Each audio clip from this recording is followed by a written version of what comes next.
So good evening, everybody. You're welcome to the last CBT Azure webinar series. So we decided to change the timing this time. Let's see, running it in the evening as opposed to running in the morning. So again, it's myself, Kazeem, Adegboyega, and Adnan that will be walking you through the session today. So my name again, Kazeem Adegboyega, and today we're going to be talking Azure Compliance and Azure Governance. So what is governance? What is Azure Governance and Compliance? We use Azure Compliance and Governance to help us with control of our people. You know, when we work in the workplace, it's not only the people that we even have to worry about. We also have processes in place. We have how we do our things, right? So governance just helps us to shape our environment in the way that we want it to look. So Azure Governance covers areas such as, permissions, what can be done on the Azure portal, who you want to do it to, and how you go about doing it, right? So that is what Azure Governance and Compliance is about. The agenda for today, we're going to be looking at Azure subscription. That is, there are different ways now of enforcing compliance and governance on the Azure portal. So one way is we need to start things off, of course, with the Azure subscription. We have the management group, we have resource tagging, there's RBAC, role-based access control, there's billing alerts, there's Azure Policy, and there's Azure Blueprints that we're going to be looking at. So I mentioned that there are different go-to places up on the Azure portal where we can implement all of this, this governance and compliance stuffs. But we're going to be focusing on just what we have on the agenda and starting off with the Azure subscription. So it's going to be a lot more of showing you true things, right? So right now I will quickly share my portal. All right, so just in case you're new to Azure, by the way, if you need to log into Azure, if you have any newbie watching right now, so the way you connect is by launching your browser and typing in the portal.azure.com, so it brings you here, right? So starting off with subscription, we're starting off with subscription. Is one of the very first place that you probably want to start. So subscription helps us to create billing, and it creates these billing management boundaries, for us. So we can visualize it more like the logical container that Microsoft uses for billing you as a customer. So if you consume Azure services, how Microsoft bills you is tied to your subscription. So again, in a nutshell, subscription helps you to organize your cloud resources, and it helps you be in control of how resources are being used, right? Up in the cloud, up in the Azure cloud. So when we talk subscription, there are a number of subscriptions that you can work with. There's the free subscription for those who are new and you're looking to try out Azure. So you can just look it up, use your Google search, your Bing search, and then, Azure free Azure service or, Azure free. You're able to get like a $200 worth of credit for you to start trying out some Azure, start creating resources, workload up on Azure. There is the pay-as-you-go kind of subscription as well. The pay-as-you-go subscription, that's for more like individuals now, and small businesses can leverage this kind of subscription. There's the enterprise agreement, kind of subscription to, which is targeted towards the enterprise organizations, right? So it gives them the flexibility to buy cloud services and software licenses under that's one agreement. And we also have students as well. If we have any students listening in, there's the student subscription. So if you enroll with the, as a student, Microsoft gives you $100 worth of credit to consume some of these Azure services, and you're able to use it for a period of 12 months. Although for you to sign up for this, you need to have a student account. You need to verify your student status, in order for you to be able to do this. So let's see where we get our subscription from, shall we? So if I'm looking to look up subscription on the portal, so I can just simply search for it from here. Or if I look at it to my left here, you see I have it here. Or I can also search for subscription. So I have one subscription, in this case, tied to my Azure account, right? So this is a different type of subscription. It's an MSDN type of subscription that I have tied. So it begins with subscription. So with this now, we know what subscription is about. It's possible to have multiple subscription. In fact, it is best practice that you have at least more than one subscription, at the minimum, say 2 subscription. So where you're using one for production and you're using the other for non-production use, right? So when you have things you need to try out, you can try those out under your non-production subscription, and you look at rolling those over. If it works well, gives you the results that you're looking for, then you can roll it over to production, right? So best practice, start with the minimum 2 subscription types, right? So number two is management groups. Management groups. So management group is also a very interesting one, right? So management group, it lives just right above the subscription level, in the sense that it allows you to group your subscriptions together, right? So that's one of the things it helps us with. Another thing we can do with management group is when you want to manage access to, you need to apply things like policies, you need to apply role-based access control to multiple subscriptions at the same time. So you can get that done on the management group. So you see, you have multiple subscription and you're looking to have a consistent management, across your subscription type. The management groups, creating management groups then becomes your very good friend. So let's see how this is done. So I'm back to my Azure portal now. To create management group, I can also search for management group from here. Management, MG, management group.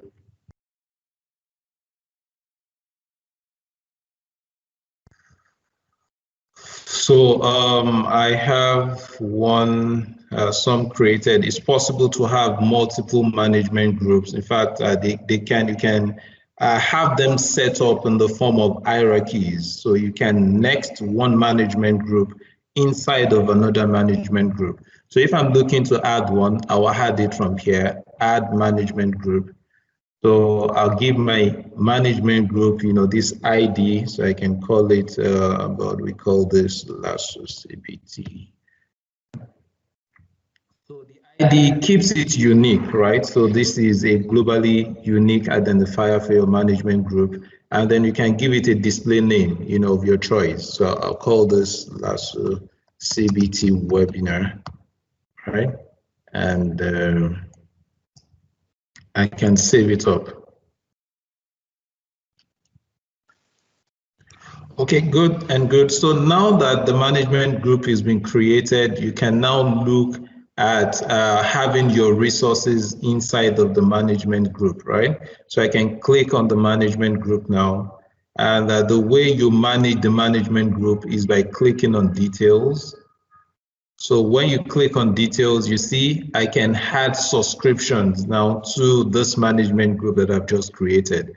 On this tenant, I have just one subscription. So if I have multiple, so I can look to group multiple subscription under one umbrella of this management group that I've named LASU CBT webinar. And you see what I can do to them. So let's assume I have a number of them here, 2 management groups, so I can apply access control to those management groups. So once I apply an access control, all of the management group that I have,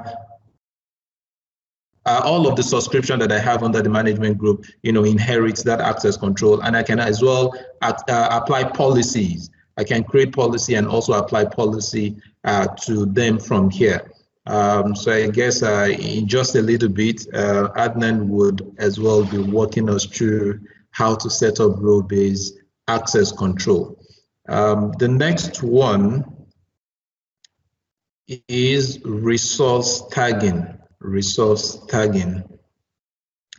So resource tagging is also a very important one because once you have an Azure tenant, if you start creating resources, you start to create workload up on your Azure tenant, well, at the beginning, it might be easy for you to look up resources, but over time, when you have so much resources up on your tenant, then looking things up might be a little bit difficult, So when you want to find things, it might be a little difficult.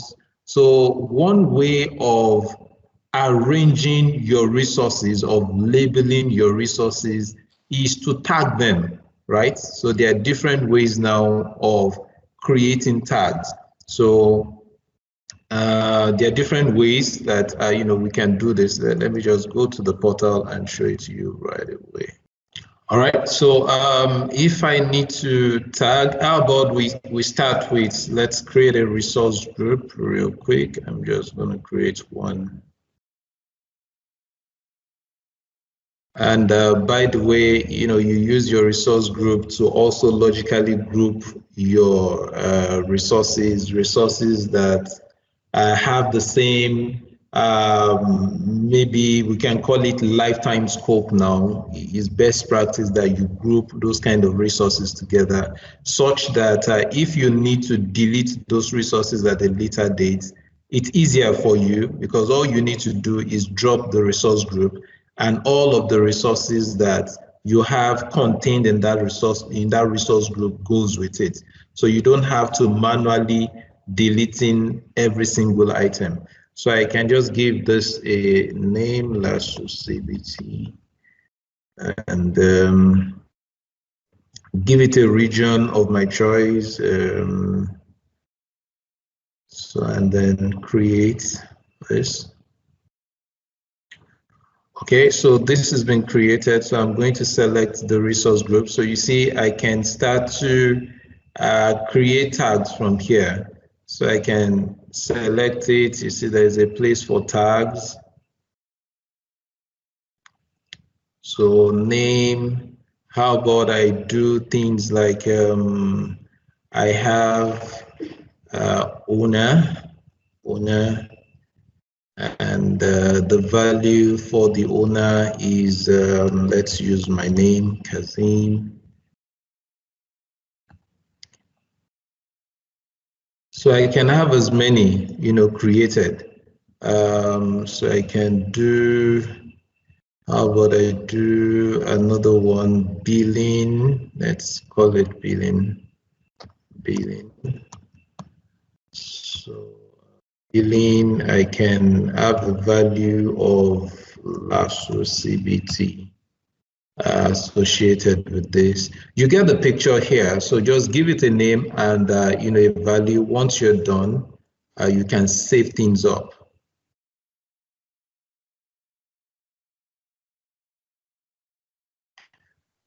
Good. So if you need to view the tags that you've created, you simply can come to overview here and you're able to see your tags. You see my tags here. I have owner, Kazeem, and I have billing, LASU CBT. So I'm able to view my tags that way. How about if I need to use this tag now, maybe use it somewhere else? I have, let's say, some play with VMs here. So first of all, I need to make, you see the columns here. I have the name column, the type column, the status column. I need to show up the tags column as well. So I know in front of me, I can just see what tag, each of those resources has. So I'm going to click on edit column and let's try to look for tags. And I can add tags and apply this. Good. So now tags shows up. So how about trying to tag one of the resources now, one of my VM, right? So I can, if I want to, so I can select it, tag, and you see, so it pops open, it brings up all of the tags that I've created. I have owner, so the owner of this VM is Kazeem. So I can as well just create one on the fly here, right? Good. So that's one usage case now of a tag. And it's also possible you might also be looking to apply tags to multiple resources. So that's also possible. If I come to all resources, all resources give me access to all of the resources that I have here. So I simply can select some play with resources here. Let's select just a few of them, this, and this, and I can assign tags to them, at once.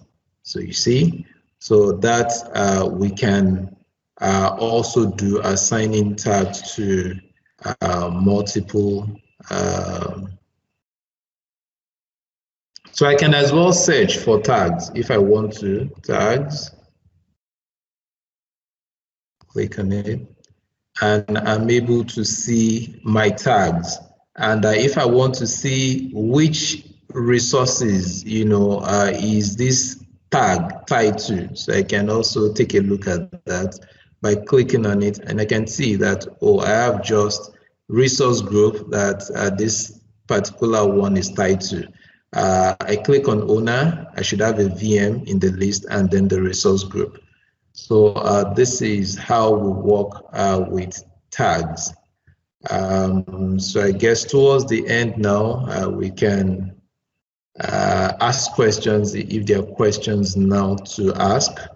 So I'm going to be passing it on now to Adnan to proceed with the remainder of the webinar. Hi, Adnan. Hi, Kazeem. Thank you for kicking us off. I'm just going to share my screen quickly. Okay. Just go here. Screen 2. And start of the presentation. So welcome. My name is Adnan Hendricks. You guys can follow me with my Twitter handle or other social media with @microspecialist. Thanks, Kazeem. Keep an eye out if anybody has any questions in the message chat.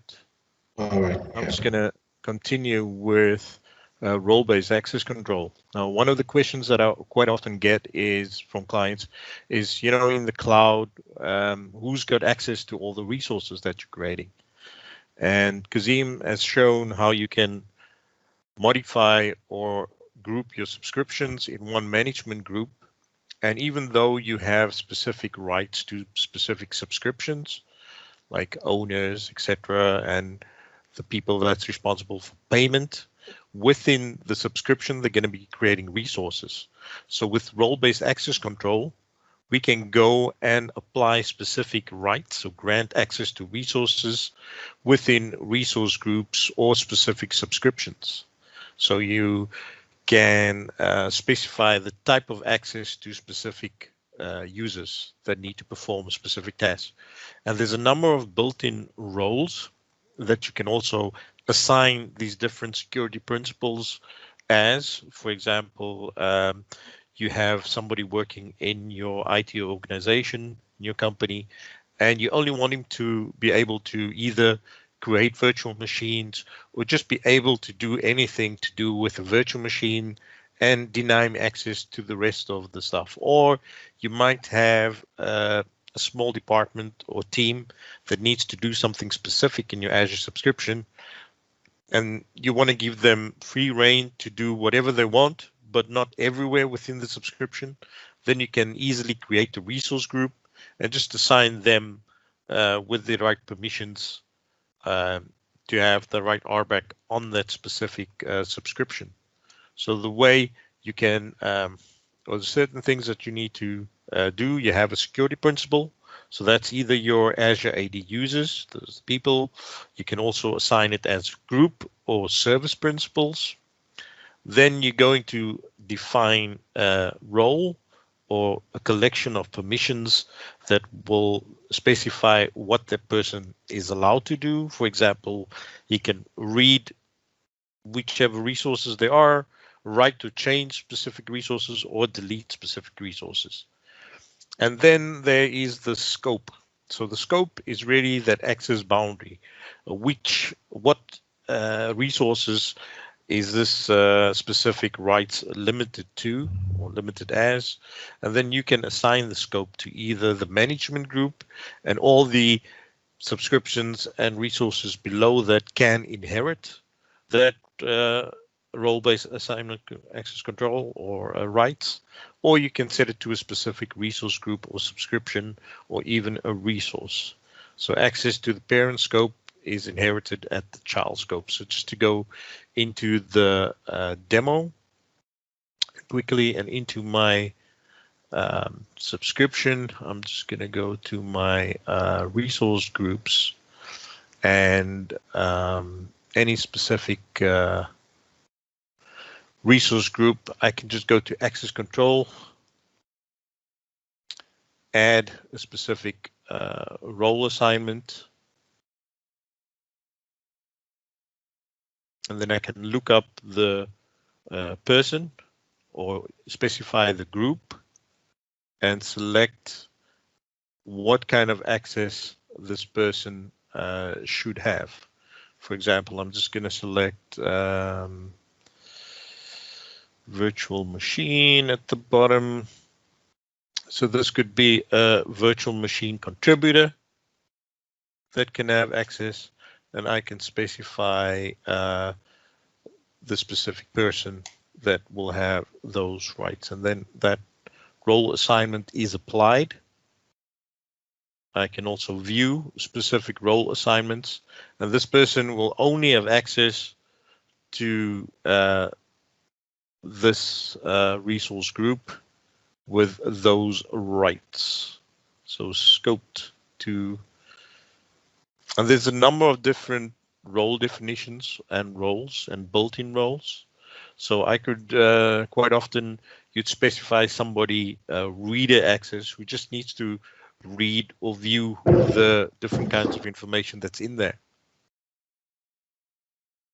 So quite a lot of different role assignments that you can go, and quite easy to see if you have any of these roles defined or applied to different people.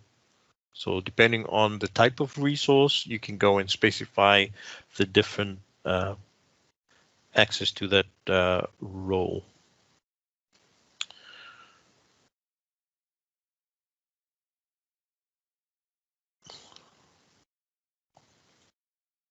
So once again, I've just shown you how you can go and add a specific user or group to a specific resource and define their type of access.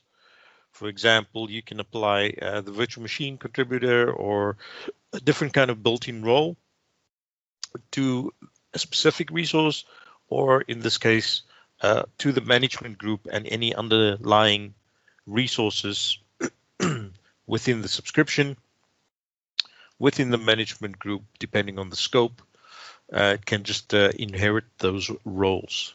So role-based access control RBAC roles is really for the Azure resources. So within your Azure subscription, your virtual networks, your databases, etc.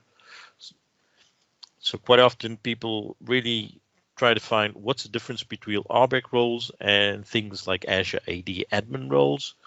Think back to the type of administrative roles to apply permission within Azure AD. So all those permissions to the resources within Azure AD. Think in terms of user accounts and security groups.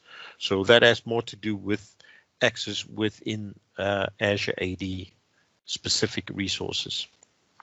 So some of the key RBAC info is really just restricting those kind of operations. Quite often with multiple subscriptions within a company, sometimes you have multiple companies, like daughter companies within one large entity where they want to have the rights and roles separated. So this is one of the best ways to apply those kind of roles and scopes within a company.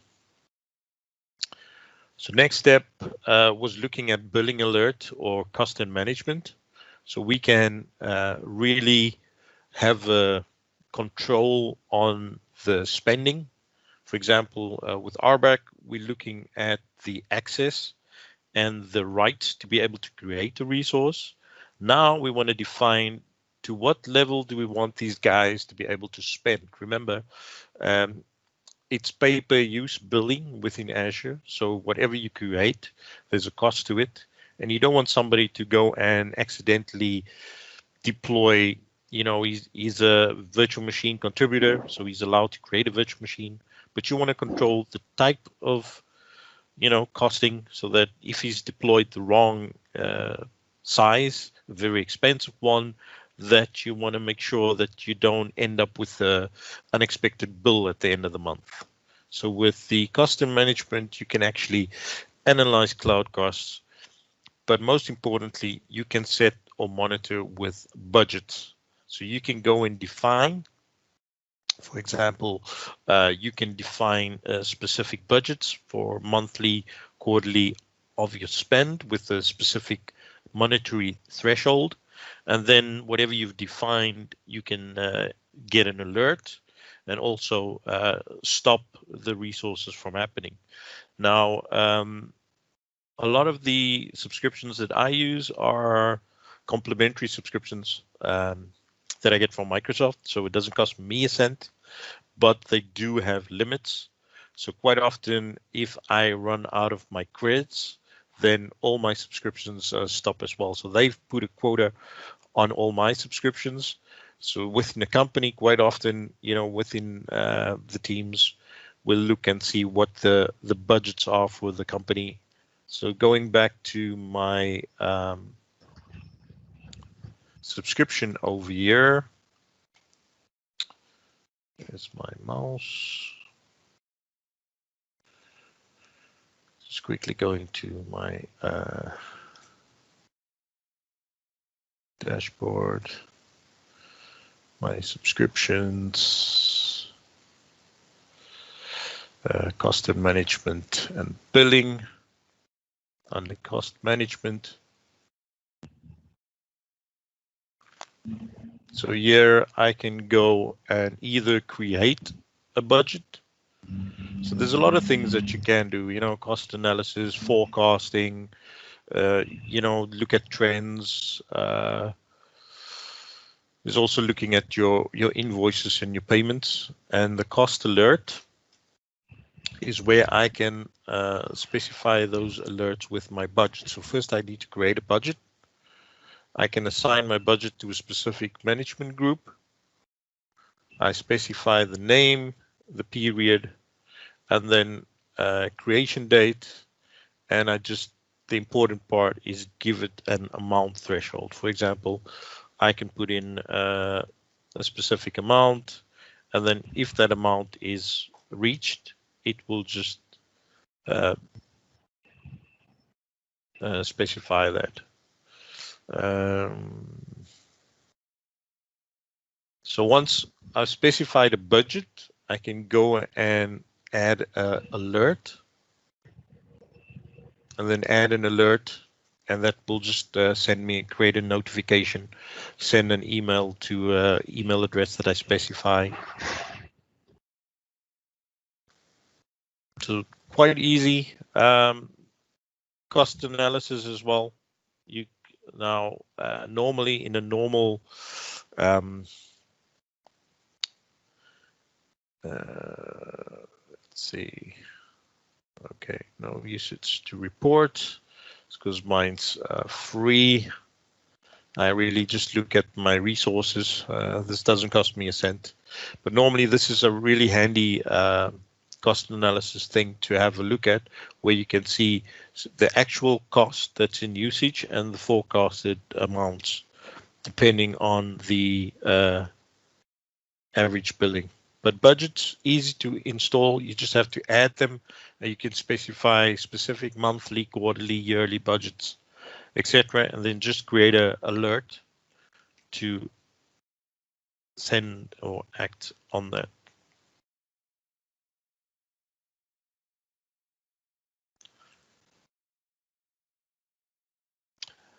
Now, within your Azure subscription, a company quite often want to apply their governance, so they really want to, create their own rules or specify the rules of the company to enforce compliancy and to specify things like any compliance enforcements, or sometimes it's got to do with security. So there's a number of different policies that you can go and apply to a company's subscriptions or management groups or resources that's being created in Azure.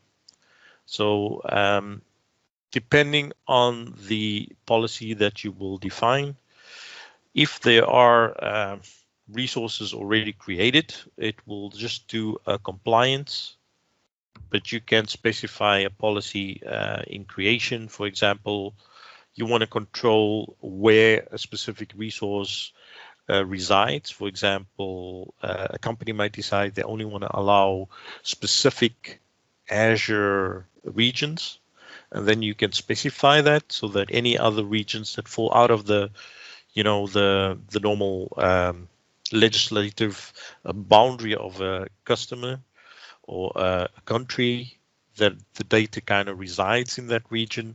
So you can enforce that with an Azure policy. So there's quite a lot of built-in policies, and there's also the ability to create custom ones for specific resource types. So by specifying specific policies and the specific scope, you can apply those policies at scale to just about all your resources and all the subscriptions and management groups, etc. There's also the option to make individual policies depending on the type of subscription. For example, in your production, you want to have it really tied down. So you even want to enforce specific virtual machine sizes for your IaaS infrastructure. But in your R&D department, whether you're testing a lot of different things or you want to see what's new in Azure and what it can do for your company, so you don't want to keep them limited to the production set. So you can have different policies. So some of the options with your policies is that you can also remediate and automate the compliancy and the type of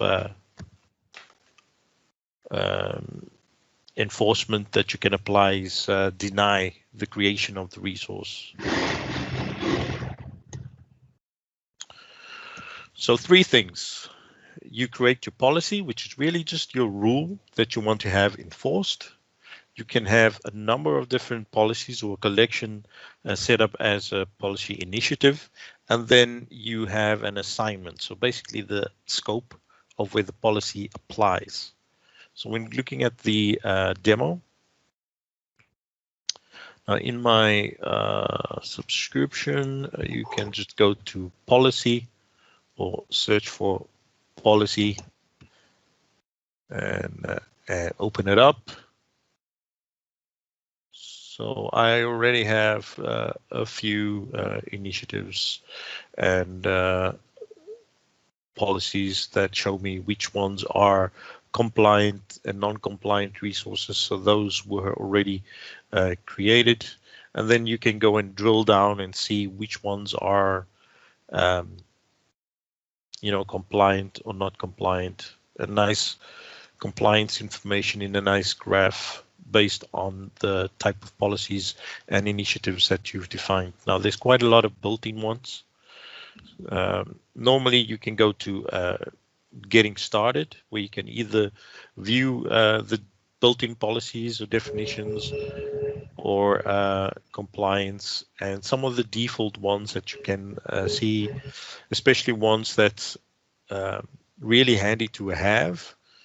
For example, Kazeem showed you guys how to add a tag. Now, sometimes people can forget to add a tag. Quite often, things like your cost center, who is responsible for that resource will be listed in the tag.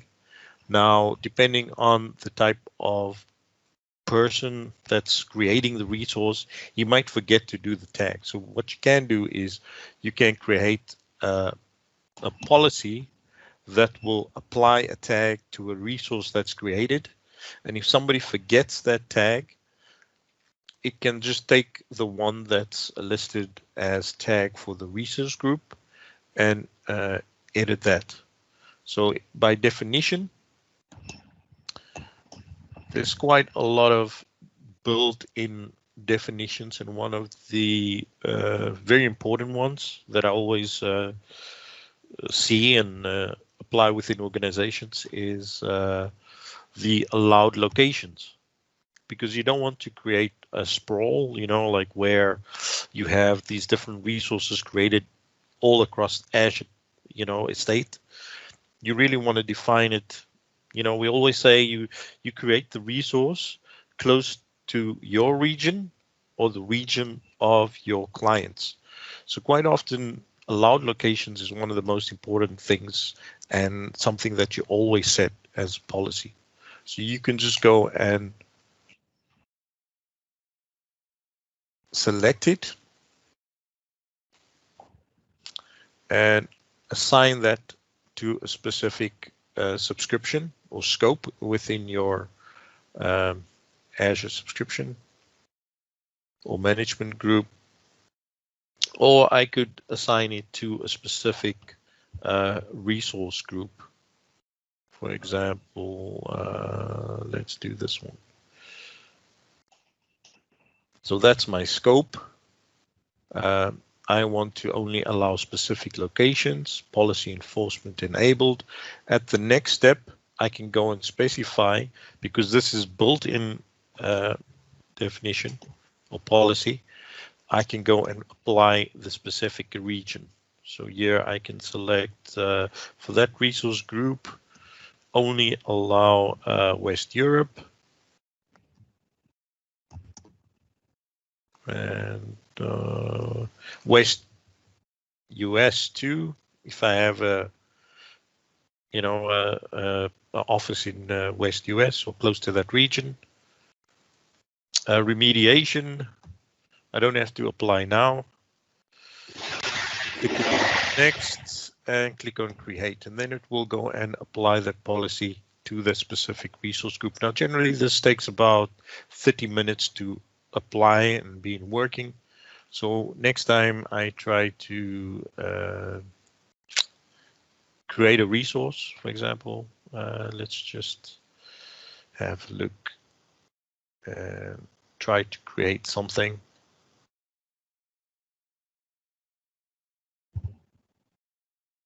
Let's say, and I want to create it in East US. Let's see, review and create. Now this is a policy that I've already create it because it generally takes 30 minutes. So I had to create one before. So validation failed. So if this was to go and being applied on my Azure subscription, it wouldn't have gone through because this resource creation was disallowed by policy, and the policy is allowed locations. So if I go to allowed locations, it will go and show me, you know, the allowed locations only allows West Europe and not the one that you selected. So then I could just go and see, okay, allowed locations. So very important things, or at least one of the most important things like tags. So there's quite a lot of defaults, and a lot of the, when you create your policies, there's quite a lot of templates that will allow you to go and specify and create them. So going back to the presentation, we're getting to the last bit. Let's just see. Talk about Azure Blueprints. Now, Azure Blueprints, still in preview, is a way you can specify a number of different items or options during the creation of resources. And ideally, a blueprint, you know, much like blueprints for buildings, where it's a specific design, and you can just go and create whatever you want to do according to that specific design. An Azure Blueprint, it contains a number of different artifacts or items, and these items could be things like Azure policies. It could be ARM templates as well, for creating the items. You could also have specific RBAC things assigned or assignments. And the thing about the blueprint is, like, let's say I'm a large organization, I can have it so that whenever somebody needs to deploy specific number of resources, that they'll be recreated exactly the same with the same kind of settings and configurations like my blueprint. So I can reuse that blueprint for all my, let's say, offices, and the same resources will be created. So really just streamline environment creation. So centralize management through templates, add specific resources, templates, policies, RBAC, and then track the deployment of the updates through versioning. So it allows me to enable compliancy direct from the go, you know, direct from deployment, and also allow me to lock specific foundational resources. So just to show you a bit how that works. So somebody will go and create a blueprint definition and add the specific artifacts that that blueprint would, you know, create at runtime. So things, in my example, I have a blueprint can contain artifacts like ARM templates, policy definition, role-based access controls, and also specific custom scripts and versioning or specific compliance templates or you know, definitions. And then the scope, I can assign that to specific subscriptions. So whenever I deploy that blueprint, you know, whether it's subscription A, B, or C, the exact same kind of resources will be created. So at deployment, I can change things like the names of the specific resources, the, you know, the resource groups, etc., etc. So just to show you quickly how that looks like in my subscriptions, and I'm going to just do it quickly. There's my mouse.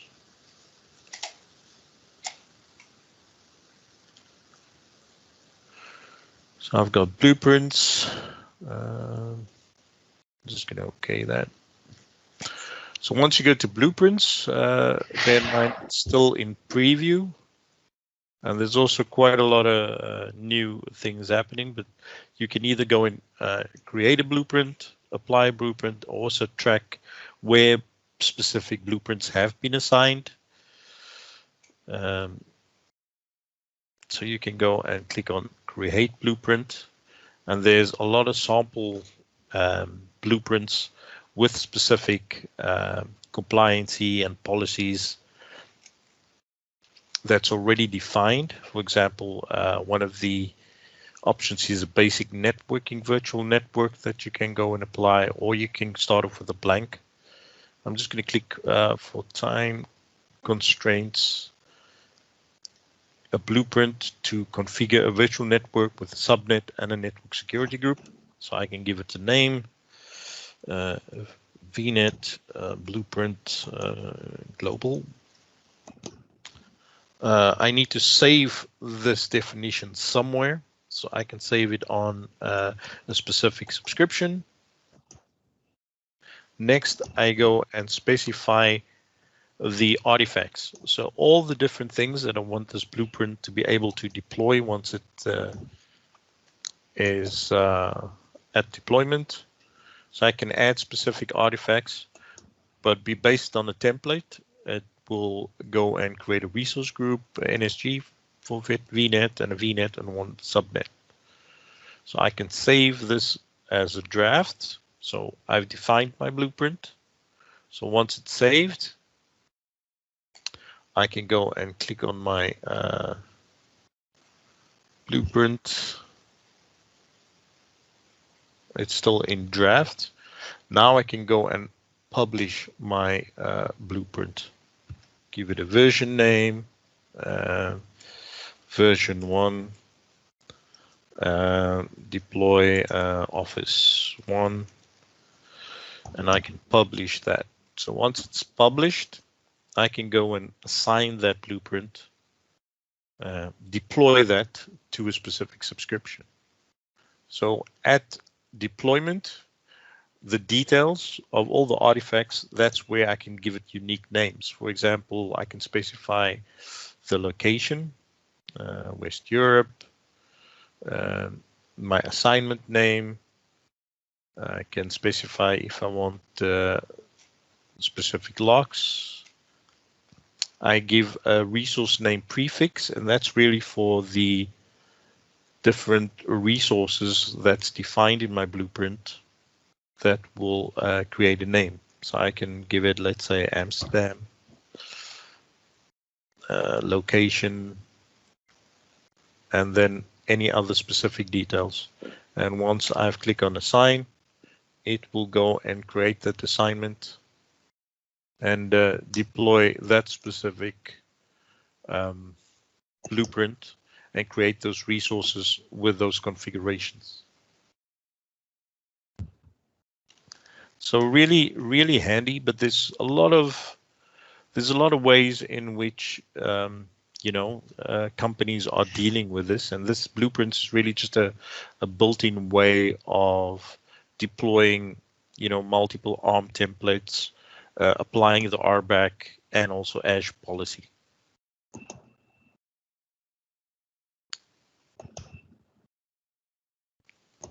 So just going back to my slideshow. So that was the demo of the blueprints. Some of the blueprint logs that you can sign where resources not protected by the blueprints, do not delete or read only, specific logs that you can go and apply. And then all the different blueprints that's already built in, like templates for the specific compliancy frameworks like FedRAMP that you can go and apply, and also things like NIST compliancy or HIPAA for health data. That's there. So that's really it from blueprints. So just to quickly summarize, governance is really just all about the different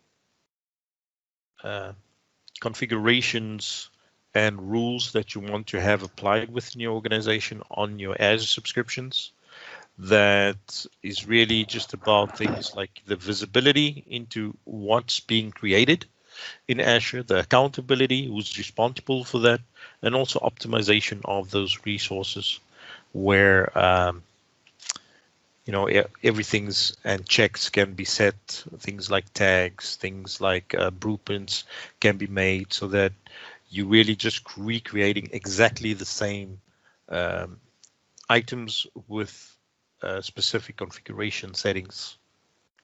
So whether you deploy the blueprint once or 10 times, you get the same number of items created with the same policies and RBAC, etc. So that's pretty much from me. Back to you, Kazeem. And Yes, thank you everybody for joining in. Okay, thank you very much, Adnan, for that presentation. So I don't know if there's any question from any of the people online now, any of the participants. Yeah, there question for Adnan or myself. Otherwise, they can contact us on our social media at MicroSpecialist. I'm on LinkedIn. I'm on Twitter, Instagram, Facebook. I'm everywhere. And also, everybody, stay safe. It's still, we're still not through this whole COVID thing. So, missing the traveling, being in Lagos and Nigeria and being there with you guys. Yeah, sure, Adnan. So hopefully soon things are going to be just back to normal. Just like in this part of town now, in Nigeria, things are almost back to normal now. So you have people back to, so you have people back to work as usual.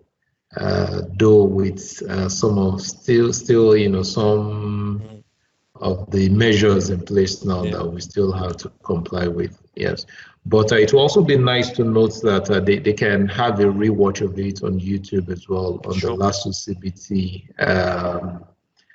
channel on YouTube. And usually after the session, so we try to email the group people that have attended even before this one. So we try to mail them a copy. So that's the place to have a rewatch. And we should quickly also chip this in that, we have some very interesting sessions coming up soon.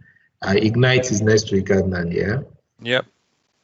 Okay, so we're thinking of coming up with what's new on Azure after Ignite. So sometimes in October, so we should be coming up with some of those, what's new, most of the rollouts now that people are going to see at Ignite, so would be coming up to show you a number of them. And we also have something we're working on as well for those who are interested in training. So I think we'll unveil that one at a later time, Adnan. Yep, there's a lot of new stuff being announced by Microsoft next week. Yeah. And looking forward to it, and also getting back with you with our next session. Yeah, sure. So thank you everyone for attending today's webinar. So I'll just leave you at that to give the last word, the parting word now. Just thank you very much for having me again. And everybody can just go to either azure.com or sign up for a free subscription, a trial, play around, try it. You have Microsoft Learn as well with a lot of exercises on docs, Microsoft.com. There's a lot of samples and tutorials that you can step through to go and just play around with it, and see what the capabilities and possibilities of running resources and stuff in the cloud. Yeah.